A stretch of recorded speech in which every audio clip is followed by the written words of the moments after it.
ನನ್ನ ಹೆಸರು ಚಂದ್ರು ಎಸ್ ನಾಯಕ್ ಅಂತ. ನಾನು ಗೋರಸೇನಾ ರಾಷ್ಟ್ರೀಯ ಸಂಘಟನೆಯ ಶಿವಮೊಗ್ಗ ಜಿಲ್ಲಾಧ್ಯಕ್ಷ. ಹೌದು, ಇವತ್ತು ಏನು ನಮ್ಮ ಗೋರಸೇನಾ ರಾಷ್ಟ್ರೀಯ ಸಂಘಟನೆ ವತಿಯಿಂದ ಬೀದರ್ ಜಿಲ್ಲೆಯ ಬಾಲ್ಕಿ ತಾಲೂಕಿನಿಂದ ಹಿಡಿದು ಇವತ್ತು ಬೆಂಗಳೂರು ಫ್ರೀಡಂ ಪಾರ್ಕ್ವರೆಗೆ ಬಂದಿರೋ ಕಾರಣ ಇಷ್ಟೇ. ಏನು ಬಂಜಾರ ಸಮುದಾಯ ನಾಲ್ವಡಿ ಕೃಷ್ಣರಾಜ ಒಡೆಯರಿಂದ ಹಿಡಿದು ಇವತ್ತಿನವರೆಗೆ ಬಾಬಾ ಸಾಹೇಬ್ ಅಂಬೇಡ್ಕರ್ ಹಿಡಿದಂಥ ಮೀಸಲಾತಿಗಳಿಗೆ ನಾವೇನು ಬರೀತಾ ಇದ್ವಿ. ಅದಕ್ಕೆ ಕಾರಣ ಇಷ್ಟೇ, ನಮ್ಮ ಬಂಜಾರ ಸಮುದಾಯ ಒಂದಿನಿಂದ ಹಿಡಿದು ಇಂದಿನವರೆಗೆ ಇವತ್ತಿನವರೆಗೆ ಕೂಡ ಕೂಡ ನ್ಯಾಯ ಸಿಕ್ಕಿಲ್ಲ ಅನ್ನೋ ಕಾರಣಕ್ಕಾಗಿ ನಾವು ಏನು ಸುಪ್ರೀಂ ಕೋರ್ಟ್ ರೀಸೆಂಟಾಗಿ ಮೀಸಲಾತಿ ವಿಚಾರವಾಗಿ ಮಾತನಾಡಿದಾಗ ಅದನ್ನು ನಾವು ಸ್ವಾಗತಿಸ್ತೀವಿ. ಯಾಕಂತ ಹೇಳಿದ್ರೆ ನಾವು ಸಂವಿಧಾನ ಮತ್ತು ಬಂಜಾರ ಸಮುದಾಯ ಯಾವತ್ತೂ ಇವತ್ತು ಸುಪ್ರೀಂ ಕೋರ್ಟ್ ನೀಡಿದಂಥ ನಾವು ಸ್ವೀಕರಿಸ್ತೀವಿ. ಆದರೆ ಇವತ್ತು ಹೋರಾಟದ ಕಾರಣ ಇಷ್ಟೇ, ಯಾವುದೇ ಡಾಟಾ ಇಲ್ಲದೆ, ಅಂದರೆ ಜಾತಿಗಳ ಆಧಾರದ ನಮಗೆ ವರ್ಗೀಕರಣ ಮಾಡಲಿಕ್ಕೆ ಸರ್ಕಾರಕ್ಕೆ ಡಾಟಾ ಇದೆ ಅಂತ ಹೇಳಿ ನಾವೇನು ನಮಗೆ ಡಾಟಾ ಇದೆ ಇದ್ದಿದ್ದನ್ನು ನಾವು ಮಾಡ್ತೀವಿ ಅಂತ ಹೇಳ್ತಿದ್ದಾರೆ. ಅದು ಸರಿಯಾಗಿಲ್ಲ. ಯಾಕಂತಂದರೆ ತಳಮಟ್ಟದಲ್ಲಿ ಬಂದು ಯಾವುದೇ ಜಾತಿಗಳ ಸಮೀಕ್ಷೆಯನ್ನು ನಡೆಸಿಲ್ಲ. ತಾಂಡ ನಿಮ್ಮ ಲಿಸ್ಟಲ್ಲಿ ಇಲ್ಲ, ಆದ ಊರೇ ಅಲ್ಲಿಂದ ಇಲ್ಲ ಅಂತ ಹೇಳ್ತಾ ಇದ್ದೀರಿ. ನಾವು ಅಲ್ಲಿಂದಲೇ ನಮ್ಮ ಹೋರಾಟವನ್ನು ಪ್ರಾರಂಭಿಸಿದ್ದೀವಿ. ಹಾಗಾಗಿ ನೀವು ಯಾವುದೇ ಒಂದು ಒಳ ಮೀಸಲಾತಿ ವಿಚಾರವಾಗಿ ನೀವು ಮುಂದೆ ಹೆಜ್ಜೆ ನೀಡೋದಾದರೆ ನಮಗೆ ಸಂಪೂರ್ಣವಾಗಿ ಸಮೀಕ್ಷೆಯ ಆಧಾರದ ಮೇಲೆ ಮಾಡಿ, ಮೊದಲು ಜಾತಿಗಣತಿಯನ್ನು ಮಾಡಿ, ಅದಾದ ಮೇಲೆ ನೀವು ನಮ್ಮ ಸಮುದಾಯ ಎಷ್ಟು ಇದೆ, ಎಷ್ಟು ಸಂಖ್ಯೆ ಎಕ್ಸಾಕ್ಟ್ ಆಗಿದೆ, ಅದಾದ ನಂತರ ನೀವು ಮಾಡಲಿಕ್ಕೆ ಒಳ್ಳೆಯ ಸ್ವಾಗತವನ್ನು ಮಾಡ್ತೀವಿ. ದಿವಸ ಏನು ಗೋರಸೇನಾ ರಾಷ್ಟ್ರೀಯ ಸಂಘಟನೆ ಇವತ್ತು ಫ್ರೀಡಂ ಪಾರ್ಕಲ್ಲಿ ಬಂದಿದೆ, ಅದಕ್ಕೆ ಇಡೀ ಬಂಜಾರ ಸಮುದಾಯ ಅಷ್ಟೇ ಅಲ್ಲದೆ ನಮ್ಮಂತೆ ಸ್ಥಳ ಸಮುದಾಯಗಳು ಎಲ್ಲ ಸಮುದಾಯಗಳು ಬಂಜಾರ ಸಮುದಾಯಕ್ಕೆ ಸಪೋರ್ಟನ್ನು ಮಾಡ್ತಾ ಇದೆ. ಎಲ್ಲರಿಗೂ ಕೂಡ ಧನ್ಯವಾದ. ಸಮುದಾಯದಿಂದ ಎಷ್ಟು ಜನ ನೌಕರಿಗೆ ಹೋಗ್ತಾ ಇದ್ದಾರೆ, ನಾವು ಎಷ್ಟು ಪರ್ಸೆಂಟೇಜನ್ನು ಯೂಸ್ ಮಾಡ್ತಿದ್ವಿ, ನಮ್ಮ ಜಾತಿಯ ಪ್ರತಿದಿನ ಎಷ್ಟು ಅತ್ಯಾಚಾರಗಳ ಆಗ್ತಾ ಇದೆ, ನಮ್ಮ ಏನು ಬಂಜಾರ ಪುರುಷರಿಗೆ, ನಮ್ಮ ಸಮುದಾಯದ ಪುರುಷರಿಗೆ ಎಷ್ಟು ದೌರ್ಜನ್ಯಗಳಾಗ್ತಾ ಇದೆ, ಮೊದಲು ಅದನ್ನು ಕೊಡಿ. ಇವತ್ತಿನ ನಮ್ಮ ಸಮುದಾಯವನ್ನು ಎಷ್ಟು ಉತ್ಕೃಷ್ಟವಾಗಿ ನಡೆಸ್ಕೊಳ್ತಾ ಇದೆ ಅಂದರೆ, ಇವತ್ತಿನ ಕಾಲದಲ್ಲಿ ಪ್ರಾಣಿಗಳಿಗೂ ಕೂಡ, ಅಂದರೆ ನಾಯಿ ಒಂದು ಮನೆಯಲ್ಲಿ ಎಷ್ಟು ನಾಯಿಗಳನ್ನು ಸಾಕ್ತಾ ಇದ್ದಾರೆ, ಎಷ್ಟು ದನಕರುಗಳನ್ನು ಸಾಕ್ತಾ ಇದ್ದಾರೆ, ಪ್ರಾಣಿಗಳ ಸಂಖ್ಯೆಯನ್ನು ಎಕ್ಸಾಕ್ಟ್ ಆಗಿ ಹೇಳ್ತಾ ಇದ್ದಾರೆ. ಆದರೆ 40 ಲಕ್ಷ ಇರತಕ್ಕಂಥ ನಮ್ಮ ಬಂಜಾರ ಸಮುದಾಯ ಕರ್ನಾಟಕದಲ್ಲಿ ಡಾಟಾ ಕೇಳಿದ್ರೆ 11 ಲಕ್ಷಕ್ಕೆ ತರ್ತಾ ಇದ್ದಾರೆ. ನಾವು ಇವತ್ತಿನ ದಿವಸ ಬೀದರ್ ಬಾಲ್ಕಿಯಿಂದ ಹಿಡಿದು ಇವರಿಗೆ ಬಂದಿದ್ದೀವಿ, ಸುಮ್ಮನೆ ಬಂದಿಲ್ಲ. ನಾವು RTIದಲ್ಲಿ ಮಾಹಿತಿ ಹಕ್ಕಿನ ಆಧಾರದಲ್ಲಿ ನಾವು ನಿಮಗೆ ಪ್ರಶ್ನೆಯನ್ನು ಮಾಡಿದ್ವಿ.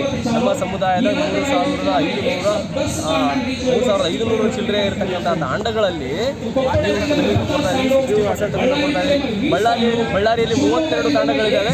ನೀವು ಅಲ್ಲಿ ಒಂದೇ ಒಂದು ತಾಂಡ ಇಲ್ಲ ಅಂತ ಹೇಳ್ತಾ ಇದ್ದೀರಿ.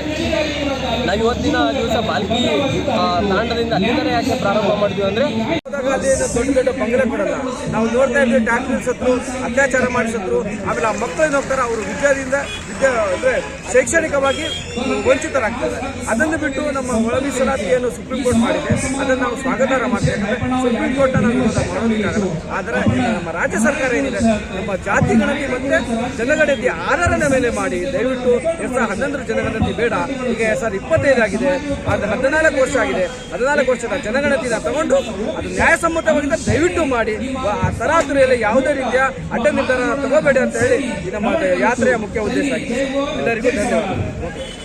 ರಾಷ್ಟ್ರೀಯ ಗೋರಸೇನಾ ಸಂಘಟನೆ ರಾಜ್ಯ ಘಟಕದಿಂದ ನಮ್ಮ ಬಾಳಾ ಸಾಹೇಬ್ ರಾಠೋಡ್ ಅವರ ರಾಜ್ಯಾಧ್ಯಕ್ಷರು ಅವರ ನೇತೃತ್ವದಲ್ಲಿ ಕಳೆದ 4ನೇ ತಾರೀಕಿನಿಂದ ಇವತ್ತು, ಅಂದರೆ ಕಳೆದ 7 ದಿನದಿಂದ ಸಂಪೂರ್ಣ ಕರ್ನಾಟಕ ಒಳಗೊಂಡಂತೆ ಎಲ್ಲ ಜಿಲ್ಲೆಗಳಿಗೆ, ಎಲ್ಲ ತಾಂಡಗಳಿಗೆ, ತಾಲೂಕಾಡಳಿತದ ಜನಜಾಗೃತಿ ಏನಂದರೆ ಗೋರ ಬಂಜಾರ ಜನಜಾಗೃತಿ ಸಮಾಜವನ್ನು ಜೋಡಿಸುವಂಥ ಯಾತ್ರವನ್ನು ಉದ್ದೇಶ ಏನಂದರೆ, ನಮ್ಮ ಸಮಾಜದ ಮೇಲೆ ನಿರಂತರವಾಗಿ ಶೋಷಣೆಗಳಾಗ್ತಾ ಇದೆ.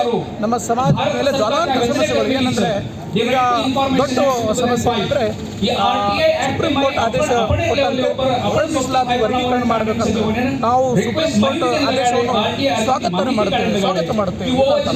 ಆದರೆ ರಾಜ್ಯ ಸರ್ಕಾರ ಜವಾಬ್ದಾರಿ ಸ್ಥಾನದಲ್ಲಿ ಇರೋದರಿಂದ ನಾವು ಇಲ್ಲಿ ಮನವಿ ಏನು ಮಾಡ್ತೇವೆ ಅಂದರೆ, ರಾಜ್ಯ ಸರ್ಕಾರಕ್ಕೆ ನಮ್ಮ ಸಮಾಜಕ್ಕೆ ಮೂಲ ಸೌಕರ್ಯಗಳು ಸಿಕ್ಕಿಲ್ಲ.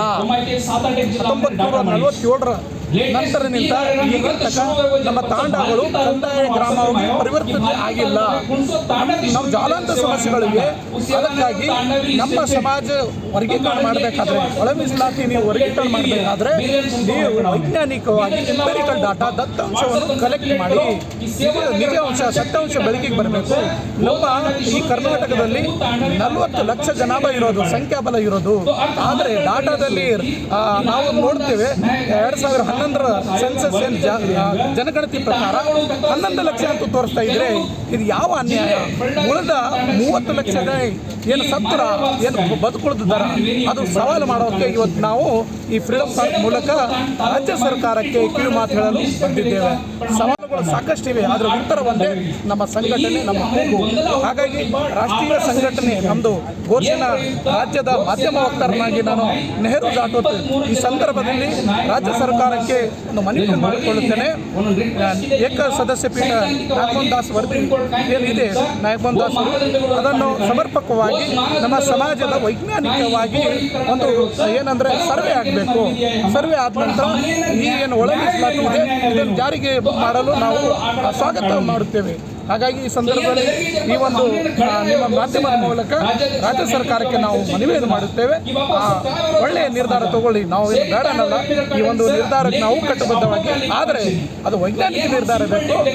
ನಮ್ಮ ಸಮಾಜದ ಆಗು ಹೋಗುಗಳ ಬಗ್ಗೆ ಚಿಂತನೆ ಮಾಡಬೇಕಂತ ಹೇಳ್ತಾ ಈ ಒಂದು ಸಂದರ್ಭದಲ್ಲಿ ಈ ಮುಖಾಂತರ ಹೇಳಲು ಎಲ್ಲರಿಗೂ ನಮಸ್ಕಾರ.